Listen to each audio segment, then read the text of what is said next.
Saturday night in Bristol, a typical English city. 35,000 people hit this city every weekend.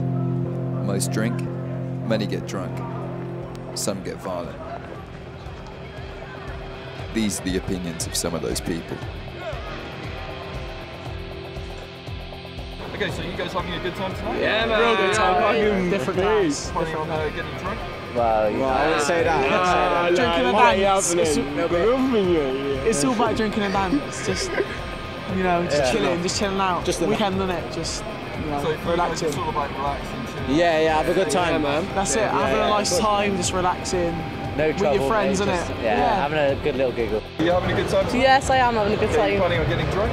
A little bit, not a lot. I'm alright now, so I'll be alright probably later. Do you think a lot of people out here tonight are being drunk? Yeah, pretty much.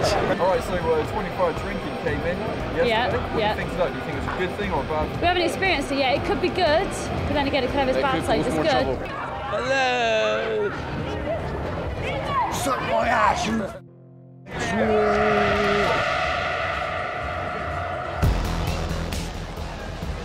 Whilst most are out to have a harmless drink and just have some fun, some get too drunk for their own good.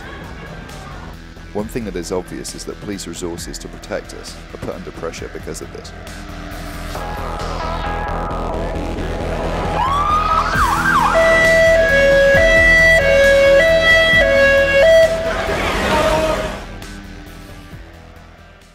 We're not here to spoil people's enjoyment of going out and enjoying restaurants, bars, clubs, music, disco, and there's a wide variety of different entertainment venues in this city. We're not here to say, bar humbug, we're going to spoil it for you. We're here to say, look, enjoy it, but don't be stupid, deal with it sensibly, and don't forget the vast majority of people do.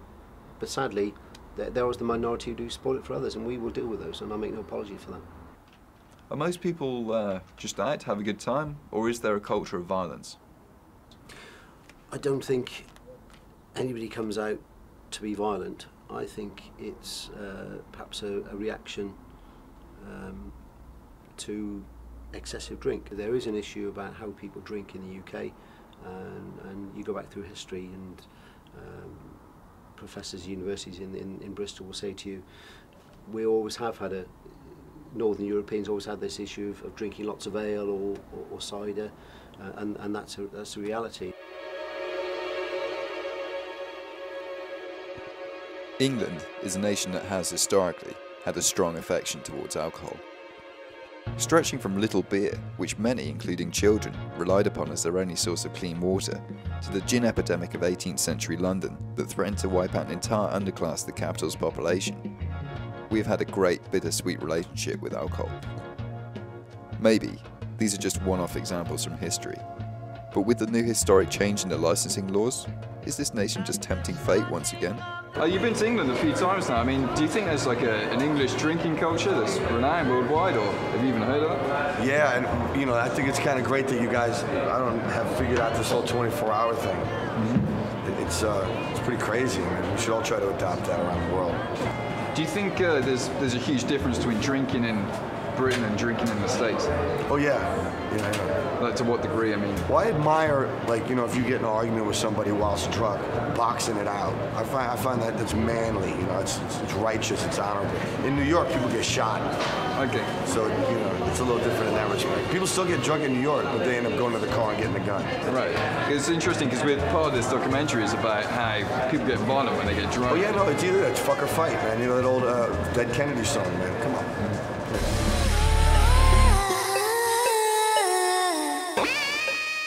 We never set out to draw a conclusion to whether drinking is good or bad, whether it is costly to our society or just a part of what we are. One thing that is for certain is that drinking can and does lead to violence. Only history will tell if 24-hour drinking is another liberty or just an excuse for us to fight.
This podcast is concerning the documentary Brewing Trouble that was shot by our students for the MA in Film and Television Production at Bristol University in November 2005. What follows this is a brief introduction by myself, Ross Beamish and Rohan Kapoor, and then we'll go into the interviews. Okay, we're recording here.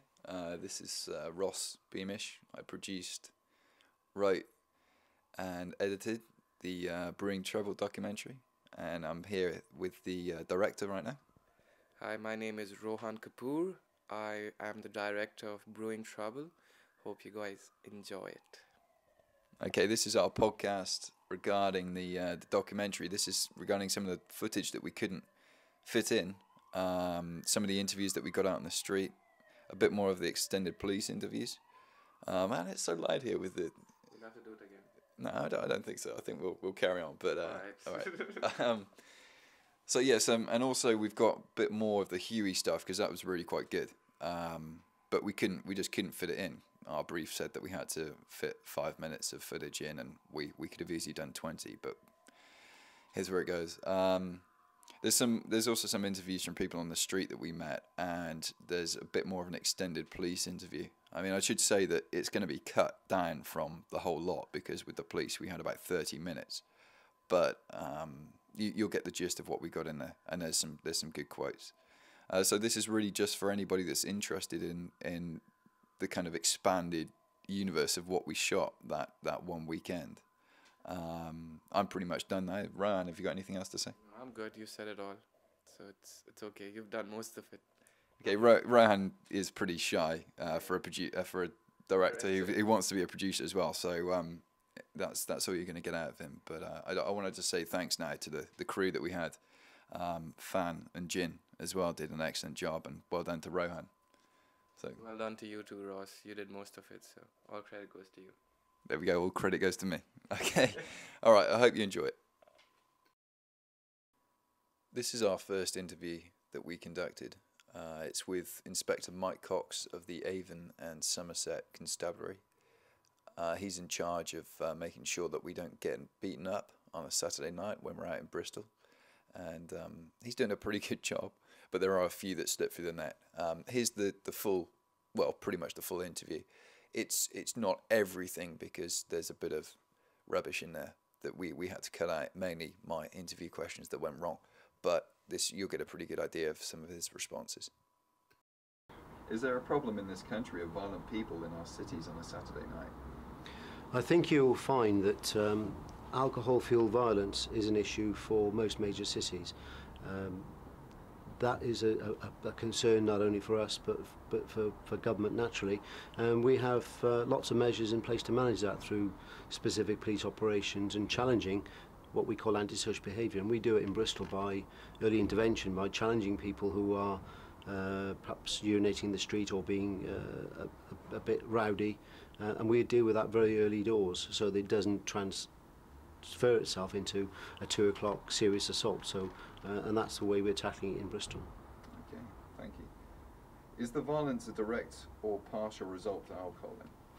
I think it's a very real issue that alcohol causes a problem which sometimes results in assaults on other people. But don't forget, Bristol attracts about 35,000 people every weekend. So you will get some degree of people drinking to excess, and as a result of that, resulting in a fight, which might result in an assault.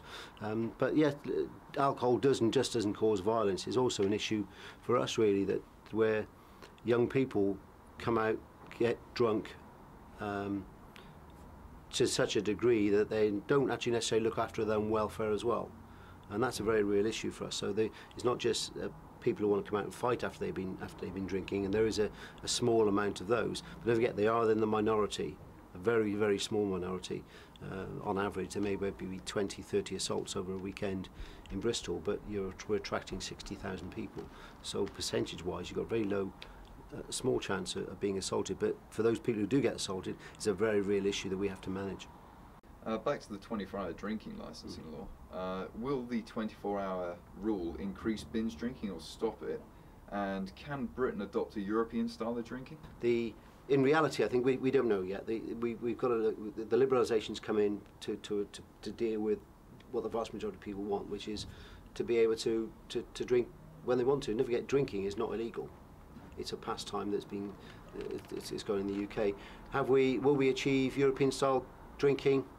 I don't know. I think it's all I know is that what we're trying to do in Bristol. And we're part of the Safer Bristol Partnership. Is that we're looking at innovative ways of managing premises, and that includes dealing with problem premises to go away from this vertical drinking that we have in some parts of the city to a more relaxed atmosphere and there are places you've probably seen in the city with settees, tables, chairs, with lots of young people in there having a good time till 2 o'clock in the morning. Doesn't turn into violent encounters. So there's two sides of the story. Yeah, it's cold at winter time, but don't forget last year in December we ran a project called the Old City Project, which has achieved national recognition as part of best practice, where we closed the old city off to traffic, reintroduced street entertainment, and that for one weekend was circus entertainment, another weekend was a walkabout play, another weekend was a virtual disco in the street. That itself changed the culture. That attracted a lot of people back to the city. And the longer term for us is to close that road off to traffic at night time, which is becoming a reality. It's almost there now, where we take traffic out of the old city to create a more, what I believe, a better atmosphere where you haven't got cars and people walking in the street. To change people's attitudes to the way they drink, and it's not going to happen. I'm not going to say it's going to happen overnight, but I think we have to look at lots of things, longer term, short term, and medium term and long term plans to address this. And I think the reason I say that is because I think both we, the police, the local authorities, part of the Safer Bristol Partnership, are joined by magistrates, health service, and the trade itself. Because to me, you've got to involve the trade. This is a reality in the UK. The trade is an important part of city life, and we need to work together. If we don't work together, then we're never going to achieve anything, are we? What is the economic cost of this drinking culture that we have in the country right now? I think it's very high, and it's something that society as a whole has to get a grip on. I think the Home Office costs for a serious assault, an ABH assault, black eye, bloody nose, or slightly worse, is to cost to society, not just the police, of about £8,000. Now that covers from police investigative time, potentially go to court, to Crown Court, but also includes potential health costs, potential loss of work costs. So it does build up into an issue. So there's a real problem. That's fantastic. All right. You've got some fantastic answers there. Thanks a lot. It's a pleasure. Okay, what follows here are some interview questions with Andy Heath. He's the general manager of the Level nightclub in Bristol, very close to our department, probably our local club.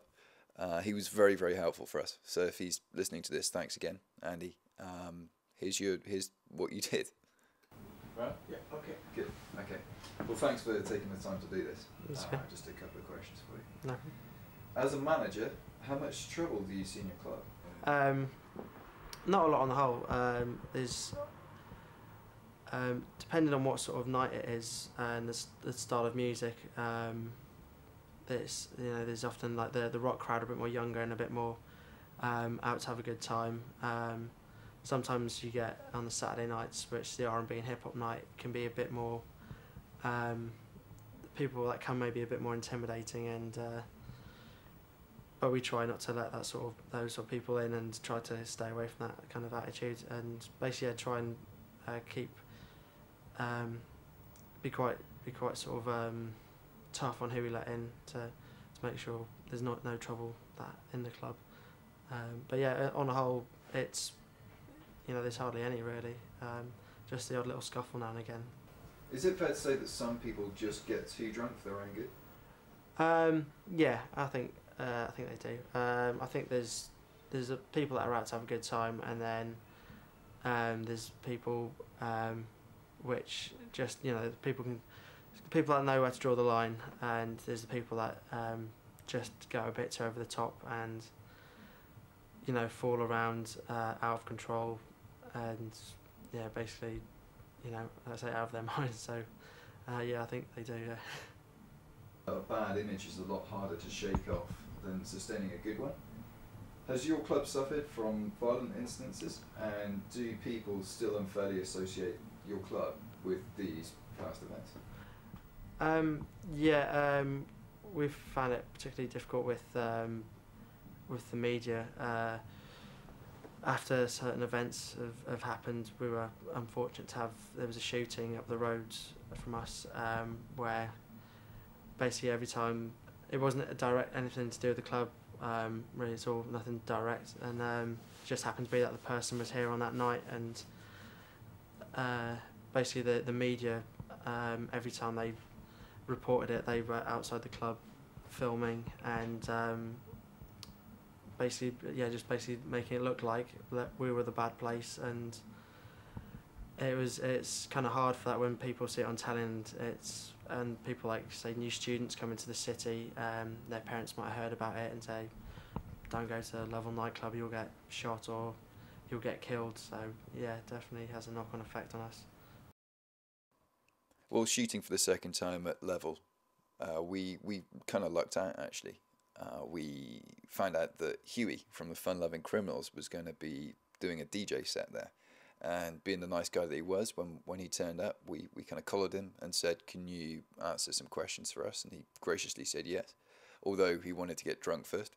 So what his responses are might be his kind of drunken responses as to what he might say otherwise, but he was excellent, and here's basically the full interview with him.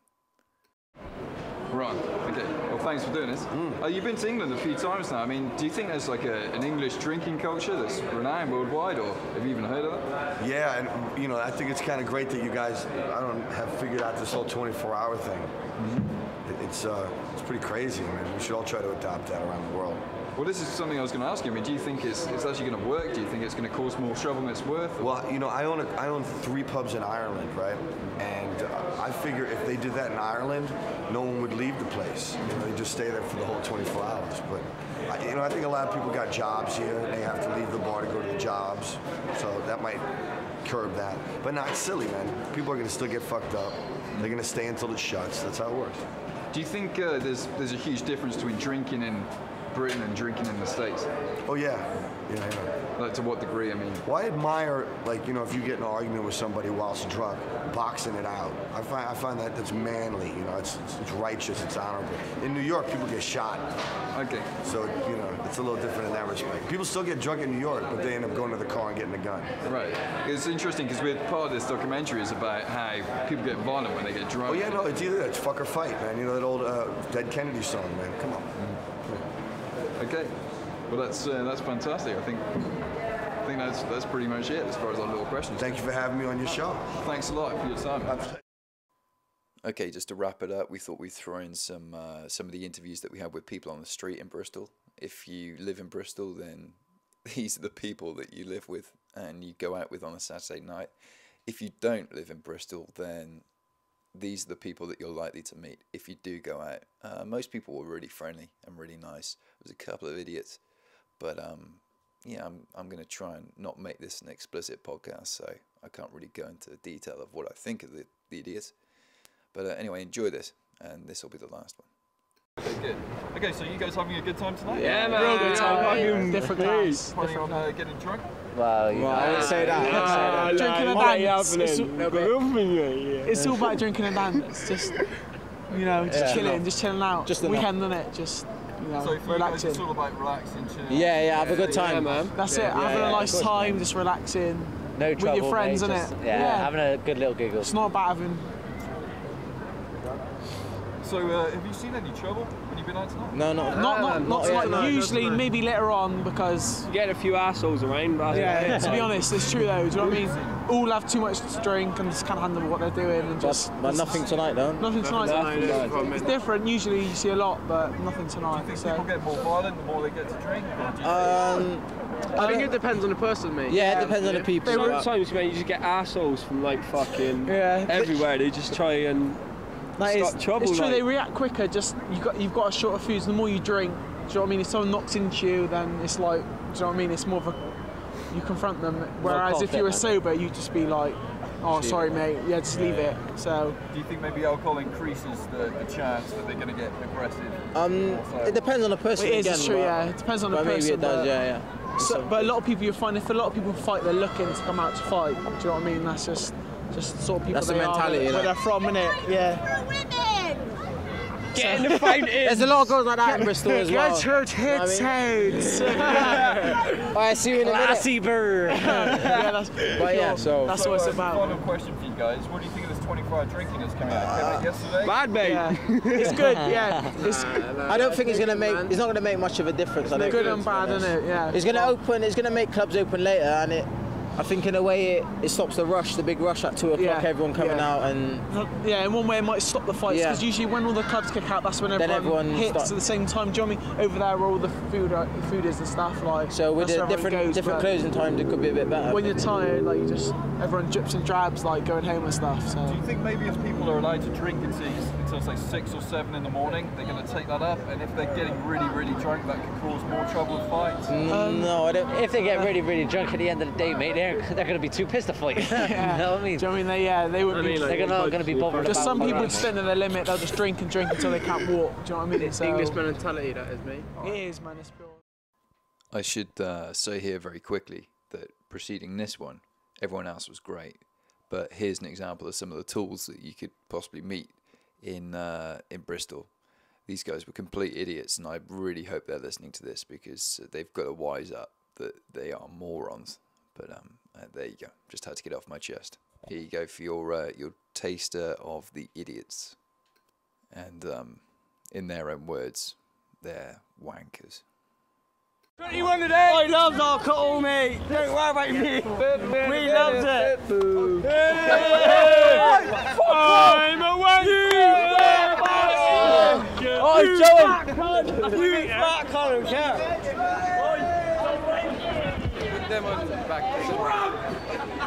What do you want to know? What do you want to know, mate? Do you want to be an interview for this? Yeah. These girls have done it first. What do you want to know? 24-hour licensing. Will it cause more trouble? 24-hour licensing is the best. Why? Okay. You see more drunk people out? Huh? You see more drunk people out tonight because of it? I can't see anything through these. Okay. So I'm guessing you're pretty drunk yourself. Oh, it's my 21st. Sorry. Okay, that just about wraps up our podcast. Thank you very much for listening. Hope you enjoyed it. If you'd like to check out our documentary, it should be available on the BBC Gloucestershire website and the BBC Bristol website, available for public download. It might be slightly changed from its original context because for various reasons that I'm not going to go into here, but if you would like more information on it, please feel free to email me. My email address is ross_beamish@lycos.co.uk. Maybe you'd like to see a copy of the full thing in full DVD resolution as opposed to compressed downloadable format. I don't know, but I'll tell you what, it was great fun making it, and I hope you get to see the documentary sometime, and I also hope you enjoyed the podcast. Okay then, take care, goodbye.